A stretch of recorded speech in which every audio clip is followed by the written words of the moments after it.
Are you guys ready for your next comment? You guys ready to keep this going? I'm gonna keep asking this. You gonna make some noise? All right, let's make some noise for Paula, everybody. Welcome her.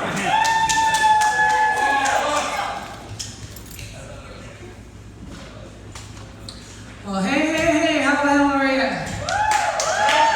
We got a healthy fucking audience tonight. This is awesome. I got cookies in the back for sale, so if you guys are around, I'll just give them away if I can't sell them. So I got cookies at the end. Yeah, my name is Paula. I just go by Paula because I gave up my maiden name too soon, and my married name kind of fucked shit up for me. It is what it is. I'm making it work, you know. I also like to call it my government name, because I don't know if you're aware, but here at Savage Henry's Comedy Club, they have a native on the roster, and it's me. I don't look scary, right? Yeah. I'm what's called a towhead engine, or a sidewalk engine, which really just denotes where I grew up, you know. I'm actually Hoopa from right over the hill. Power, man! So I've been native a very long time, and I didn't really get what that signified. What it signified is my dad had fucking game back in the day, because he's a corn-fed, Iowa-born man. Because natives can be scary, and to take on a woman and mate her, that's gotta be difficult. You know, my dad did it, thank God he did it, and today, if I may be so, if you don't would oblige me, it's my parents' 50th wedding anniversary today. 50 fucking years. He's been riding on, hanging on for the last couple years. It's been great. And so I'm not a bastard, so that's cool. You know, just so you know.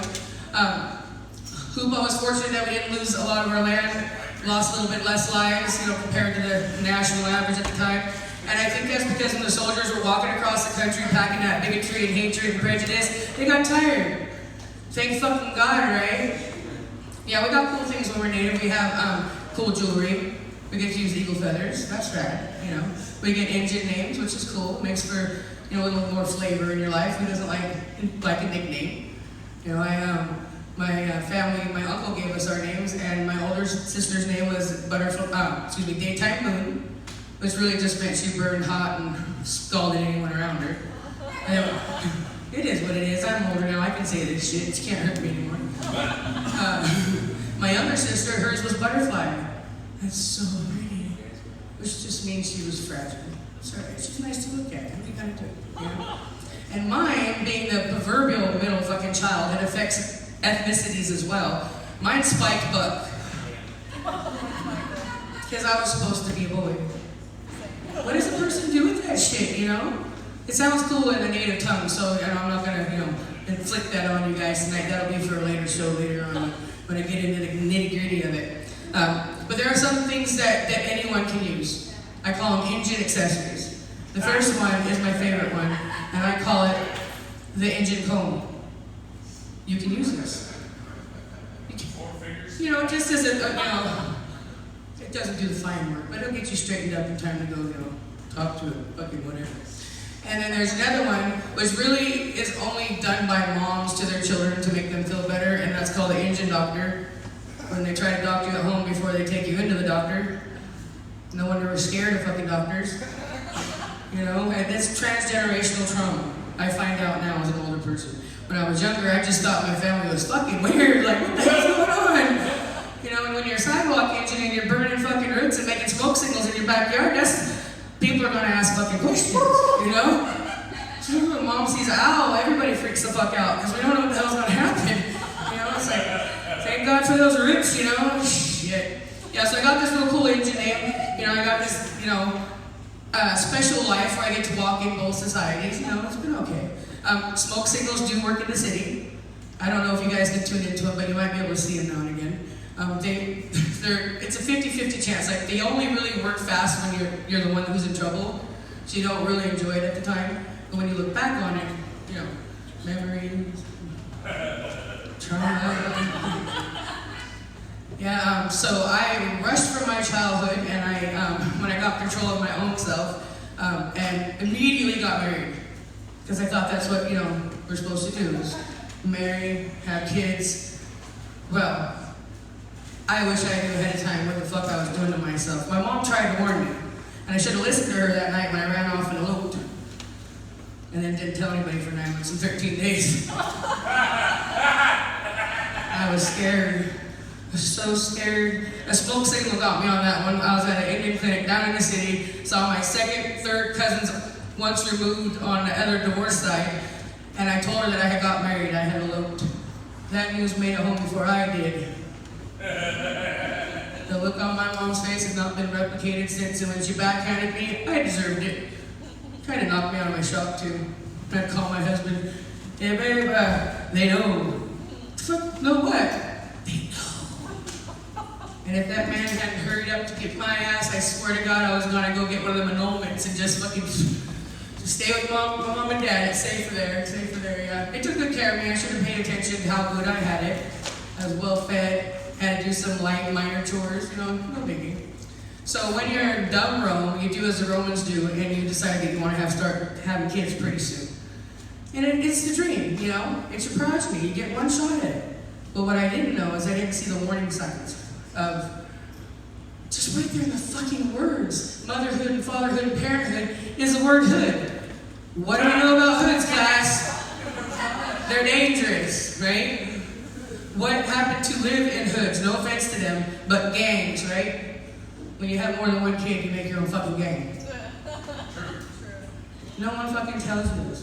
So this is the part of the show where I ask if there's any other parents in the audience. Hello. I see you. I see you. So I get furloughs from my penitentiary now to go out, and part of my community service, I pretend to be the Lorax and I warn people about the dangers of having children. Because when you're young and dumb and full of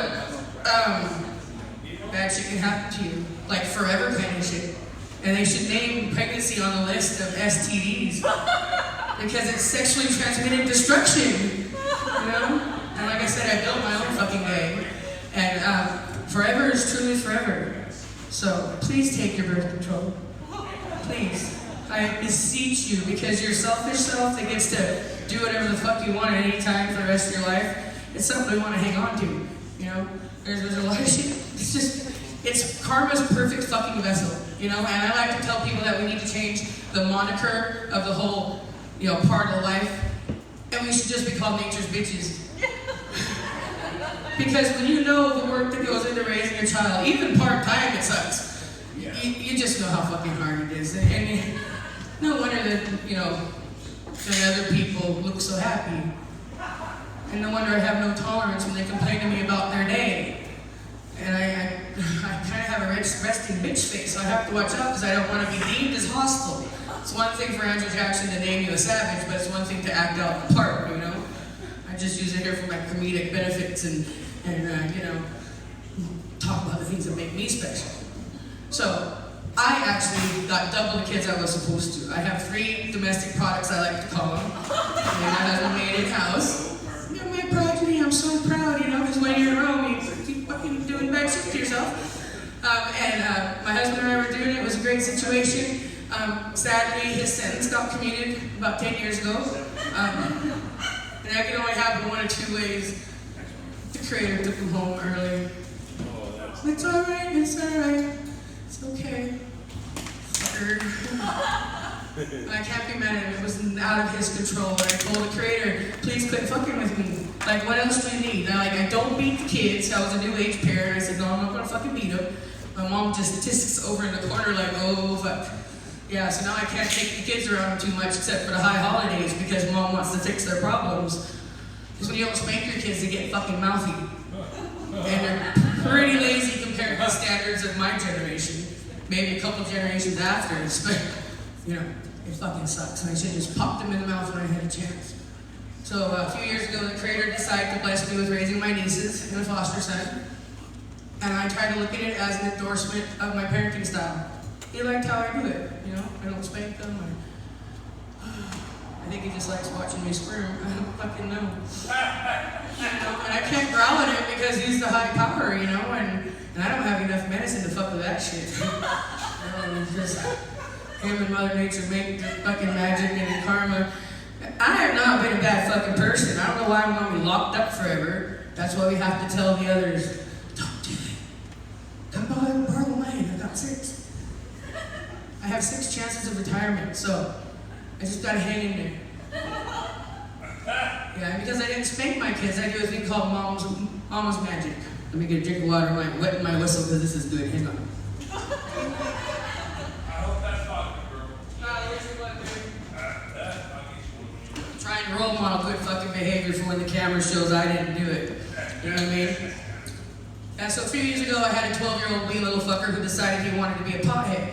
He figured it was his right because he lived in Humboldt. Well, I found out from my little posse of spies. They don't know they're my spies in the neighborhood, but they know I have good cookies and video games and internet. You know, it all works out. So I find out he's got this weed, and I do everything a new age parent makes up to do. I interrogated him. I searched his fucking room when he was at school. I took the door off the fucking hinge because that's a thing you have to do. And nothing was working. And one night they were sitting on the couch and they were freshly bathed and in their pajamas and having a fucking drumstick, you know, and watching cable TV. And I see that naughty one. I'm like, oh, you fucking asshole. I don't call them that name to their face. Keep it. Yeah, I should write this shit down. That's what I'm doing now. I'm working my shit out in public. So anyways, I felt like a lightning bolt. And it felt to me like my ancestors had sent me a blessing because they said, fake a phone call from the school principal. So I did. It was so rad. I made the phone ring just for authenticity. And I walked in the living room. Hello? Oh, hey, Mr. Arnell. Oh, yeah, okay, well. And as I'm talking to her, I look over at the couch, and the naughty one's looking right fucking at me. And I knew right then that he had just convicted himself in the mom's court of law. Yes! Yes! Everything else is gravy. Everything fucking else is gravy. Fucking rad, right? This was like 7 years ago and I still didn't realize I was locked up. I was, you know, just raising up my babies. So I get off the phone and I can feel him behind me as I'm walking into my room all sad and scared.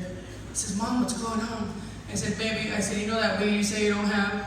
I said, well, you got that weed from the police chief's son. And I think his balls shot back up for a second. And luckily he was so young that he believed me, and that's part crucial, you know, you have to be able to pull the scam off. Or else you look dumber than they do. And roll on with good fucking behavior. So he disappears and he comes back a few minutes later and he's got this like box in his hand and the box is dusty. And I think to myself, he's buried it. That's why I couldn't find that shit. You sneaky motherfucker. But I smile and I store that nugget for later. You know, think, who else is burying shit? God damn it. So I opened the box and the weed looks like it's been through the fucking ringer. I don't know how often he moved that shit, stepped on it, fuck God only knows. And I say, thank you, son. You've done the right thing. I appreciate you. This is how, you know. And when I went to bed that night, I smoked it like a service charge. I'm just gonna bow to myself because it was epic, man. It was so epic. And because I'm Native American, I don't know if it's just a natural tendency to want to build a story and pack it. You know, I don't know if that's what made me do that night. I don't know. And until a few days ago, none of them even knew about it, you know? They're looking at me. I said, I have been fooling you for years. Because I have to, you know? I only get one shot at this. They're getting me, like I said, mouthy, so I'm thinking of putting cameras up in the house so that I can use peer pressure of them seeing their dumb asses to maybe they stop that behavior. Well, one kid had to bounce before I even got a chance to get the camera up because I knew if I started womping, it wasn't going to stay in the misdemeanor realm, you know? And I can't lose my right to vote for anybody. I just can't. It's just not worth it. It's important to vote. I don't know what it means. Everybody got quiet, like, oh, fucking vote. Don't talk about politics, Paul. Don't fucking do it. So I kind of stay away from dating. I told my family for years that if I was meant to date, the creator would send the guy to my front door. And hopefully I'll have the cameras up and he can hear the growling inside. He'll make a choice. Does he want to be part of my life or not? And it worked for years. And my parents would come over and my mom would hear this knock every so often. And I said, Mom, it's the landscaper. She's like, well, what do you look like? I said, well, Mom, he's like 65 and a landscaper. And in Humboldt, he's just a regular old landscaper. And he's a Bible banger. And Mom's like, well, let me look at him. The fuck? She says, I'll get some roots. Maybe this is supposed to be it. But really what I wanted to tell him is that I've been dating a Bob forever, and I'm okay. It's okay. It really is. You know what a Bob is? Battery-operated boyfriend. Because in my life, it has to do what I want, go where I want, and not talk back. And it's just not worth my fucking So yeah, I'm gonna leave you all, and I'm gonna go back to my penitentiary. I'll be out twice on Sunday, once on Tuesday, sometimes Wednesday. Kids crying by Thursday because mom's never home. Yeah. But they need to do this for me because, like I said, I didn't beat their asses. Yeah, it's great, it's great. I just want to let you all know that per fan request, I've been asked to do a YouTube channel. So if you want, and you would be so obliged, it's called Welcome to My Penitentiary. Funny that, kind of works out, right? It's all on the branding. Thank you so much, I appreciate the support of the comedy.